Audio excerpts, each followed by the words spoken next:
여러분 안녕하십니까? 주무세요 두 번째 시간입니다. 이번 주 뉴스를 보셨나요, 여러분? 코로나19로 인하여서 CGV가 약 자신들이 갖고 있는 3분의 1에 해당하는 35개의 영화관을 임시로 휴업하기로 결정했다고 합니다. 또 영화관을 찾는 사람이 적으니 영화 제작사에서도 영화의 개봉을 늦추거나 아니면 넷플릭스 같이 바로 소비자들이 볼 수 있는 시스템으로 전환하는 경우들이 많이 생긴다고 합니다. 따라서 집에서 보는 영화의 시간이 더욱더 늘어나기 때문에 주무세요와 같이 영화 추천이 더욱더 중요한 시점이 된 것 같습니다. 오늘 주무세요 추천작을 말씀드리기 전에 여러분에게 하나 기쁜 소식과 안타까운 소식을 함께 전해드려야 될 것 같습니다. 먼저 기쁜 소식은 지난주에 제가 추천해드렸던 워룸이라는 영화가 기도의 힘이라는 제목으로 한국에 공식적으로 개봉하게 되었습니다. 개봉 예정일은 포털에 찾아보니까 4월 9일로 예정되어 있습니다. 기독교 영화가 하나 더 한국에 이렇게 나오게 되는 것은 아주 기쁜 일인 것 같습니다. 그런데 안타까운 소식이 무엇이냐면 이로 인하여서 넷플릭스에서 쉽게 찾아볼 수 있었던 이 워룸이란 영화가 지금 검색해도 나오지 않는다는 것입니다. 한두 달 전만 해도 넷플릭스에 워룸 검색하면 쉽게 볼 수 있었던 영화가 이제 개봉으로 인하여서 잠시 찾을 수가 없는 것 같습니다. 그나마 다행인 것은 아직 유튜브에서는 대여 및 관람이 가능하기 때문에 유튜브에서 워룸을 검색하시면 여러분이 보실 수 있는 상황입니다. 그것도 언제 내려갈지 몰라요. 워룸의 제목, 기도의 힘이란 영화가 개봉되면 아직 영화를 보지 않으신 분들은 극장에 가셔서 꼭 함께 관람해 주시면 좋겠습니다. 제가 주무세요 시리즈를 하는 이유는 첫 번째는 코로나19로 나가기 어려운 이 상황 가운데 기독교 영화를 우리가 바라보고 그것을 통해서 메시지와 힘을 얻기 위해서입니다. 두 번째, 기독교 영화를 여러분에게 소개시켜 드림으로써 성도님들이 기독교 문화에 더욱더 관심을 갖고 그리고 관람을 하면서 그 파이가 커지고 세상에 더 좋은 컨텐츠들이 나타날 수 있기를 바라기 때문입니다. 따라서 주무세요 시리즈에 다루지 않는 영화들도 여러분들이 많이 찾아보시고 많이 관람해 주시면 좋을 것 같습니다.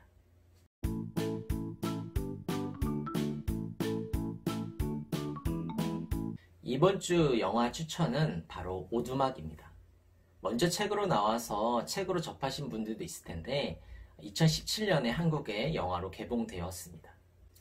재미있는 것은 장르가 드라마이자 판타지로 구분된다는 것입니다. 아마 오두막에서 펼쳐진 주인공의 모든 상황이 마법과 같이 놀라운 일들이 펼쳐지는 것을 통해서 판타지로 구분되는 것이 아닌가 싶습니다.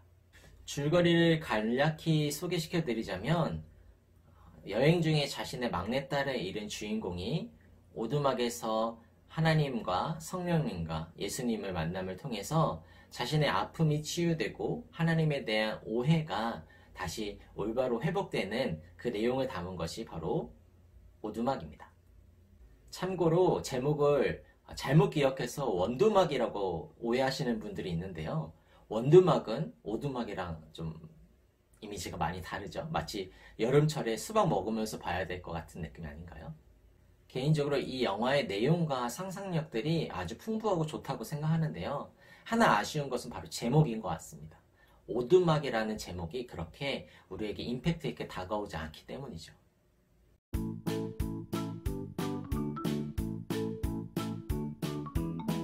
우리는 하나님을 오해할 때가 많이 있는 것 같습니다. 특히나 코로나19처럼 이해할 수 없는 일들이 펼쳐지면 그 하나님에 대한 오해가 더욱더 깊어지는 것 같습니다. 그리고 그 오해는 하나님에 대한 정죄와 판단으로 치닫게 되는 것 같습니다.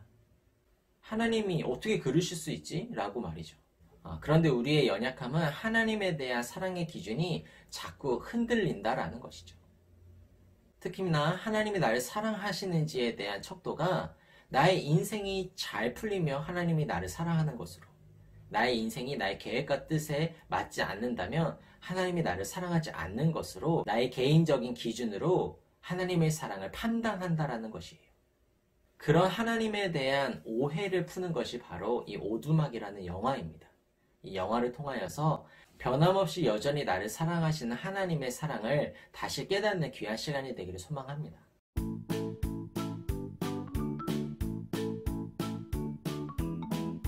이 영화의 재미있는 특징은 눈에 보이지 않는 하나님을 시각화했다라는 것입니다.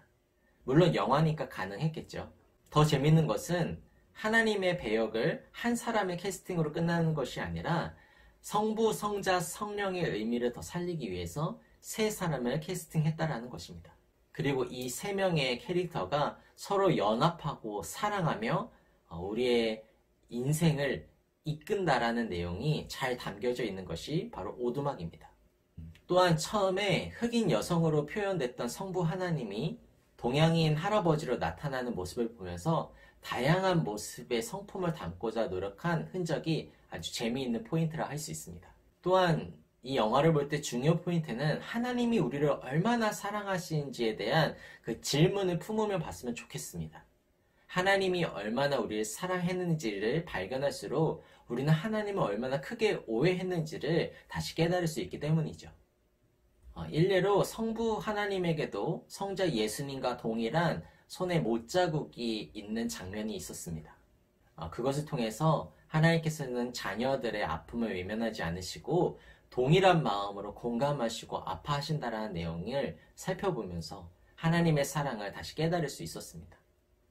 저는 이 영화 부분을 살펴보면서 We Love라는 그 찬양팀의 공감하시네라는 찬양이 생각났습니다.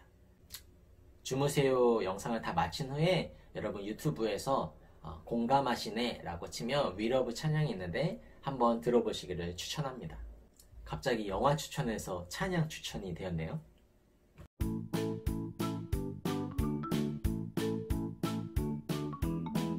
영화를 보신 후에 좋았다, 훌륭한 영화였다 하고 끝나면 아무것도 우리에게 남는 게 없겠죠? 영화를 자기화시키는 질문을 함께 가족들과 아니 자기 스스로 나누는 시간이 있었으면 좋겠습니다. 첫 번째, 오두막이라는 영화 제목을 자신의 스타일로 새롭게 바꿔보시길 바랍니다. 영화 제목을 새롭게 정해보는 것은 내게 더 와닿았던 부분을 요약하고 정리할 수 있는 좋은 방법이 됩니다. 자기 자신에게 그리고 가족들에게 왜 그런 영화 제목을 지었는지를 나눔을 통해서 각자가 느낀 영화의 그 핵심 요소가 무엇인지를 함께 나눌 수 있었으면 좋겠습니다. 다만 원두막이라는 제목만 피해주세요. 두 번째는 나는 주인공과 같이 하나님을 오해하는 부분은 없는지 살펴봤으면 좋겠습니다. 우리는 교회에서 하는 제자 훈련이 인대인 훈련에서는 자신의 과거를 기록해보며 힘들고 어려운 상황 가운데 하나님이 어떻게 함께 하셨는지를 고민해보고 글로 적어보는 시간이 있습니다. 이처럼 우리의 어려운 가운데 하나님이 나를 어떻게 바라보셨는지, 얼마나 사랑하셨는지를 살펴보는 것은 신앙에 아주 큰 유익이 된다고 생각됩니다. 지금 현재 힘든 가운데 계시는 분들이 계실까요? 그 가운데서 하나님은 우리를 어떻게 바라보고 계시는지 하나님의 사랑에 대해서 한번 고민해 봤으면 좋겠습니다.